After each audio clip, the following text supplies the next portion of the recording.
Parent testimonials is one of those areas that we can abandon as school marketers, but it's super important if we are going to influence people's choice to choose our school.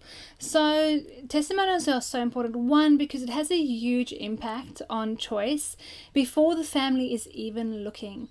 If you think about it, if you get into the mindset of a parent, a school will have a reputation in an area, and that reputation will already be subconsciously affecting a family's choice on whether they even consider a private school before they're even officially looking for a child.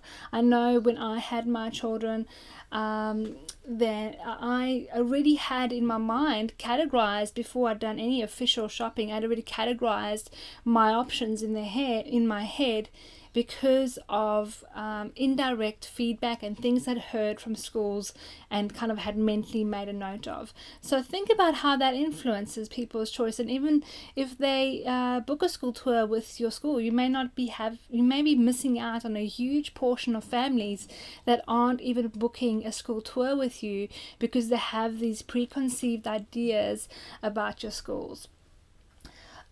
Testimonials also, come up when parents are talking to each other for advice on schools.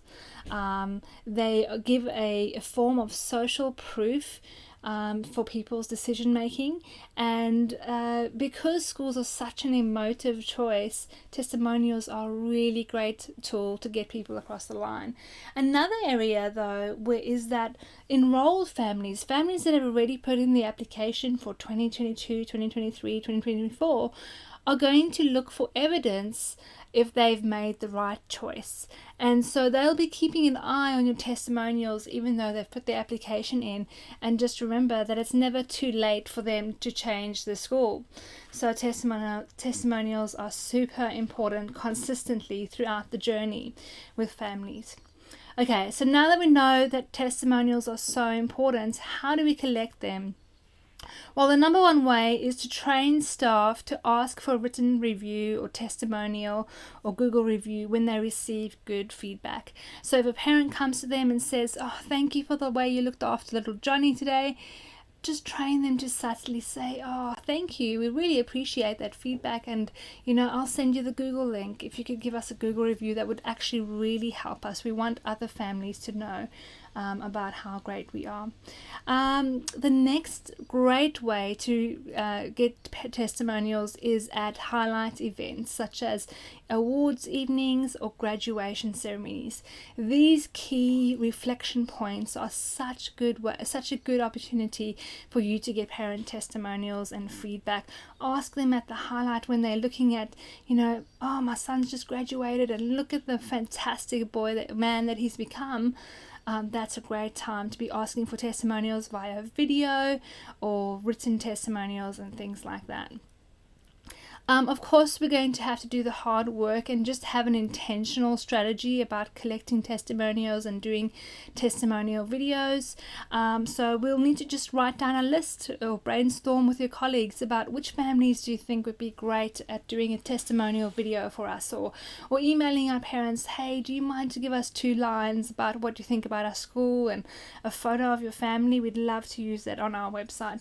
Some of it is just going to have to be manual hard slog.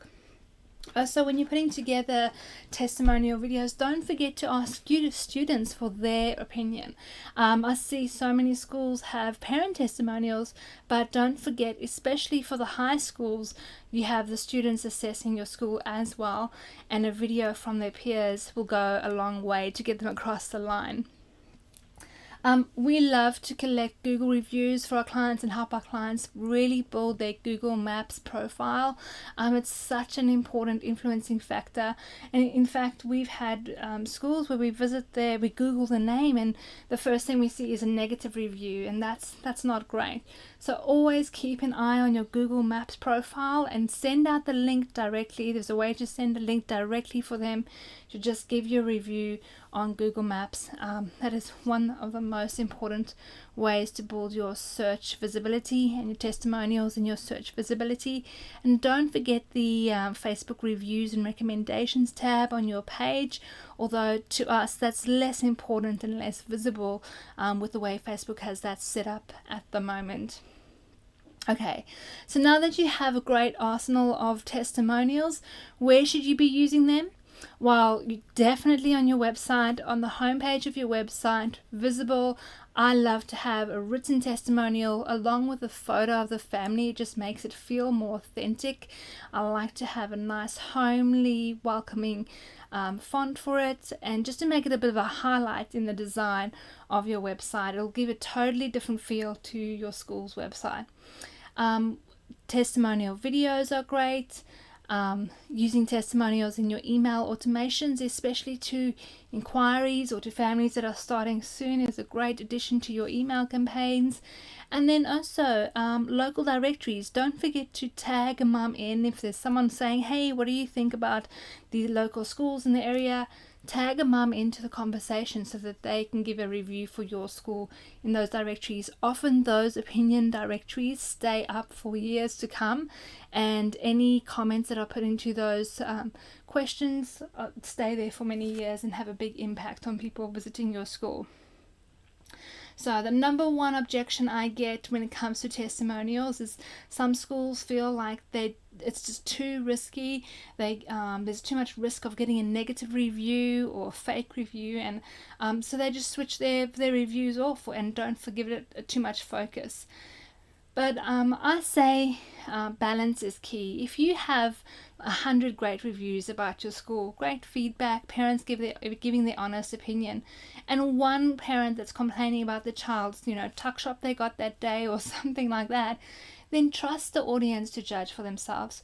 The positive reviews will do the work for you, and people will be able to gauge what kind of parents would leave the negative reviews. If you have a school crisis where you're going through massive change and there's maybe a few disgruntled parents at one stage, maybe it's good to switch it off temporarily. But I'd say for a long-term strategy, definitely keep the reviews up and actively build your profiles. Actively report fake reviews as well. Don't just leave a blank or a fake review from someone you've never heard of on your profile. Spend some time to report it. It will take a few weeks, but they'll remove it from your profile eventually. Cool. If there are broader reviews, are a great way to talk about and to highlight broader issues within your school. So don't be afraid to raise the questions about your customer service and how you're servicing your families if you pick up any trends about your reviews that are negative.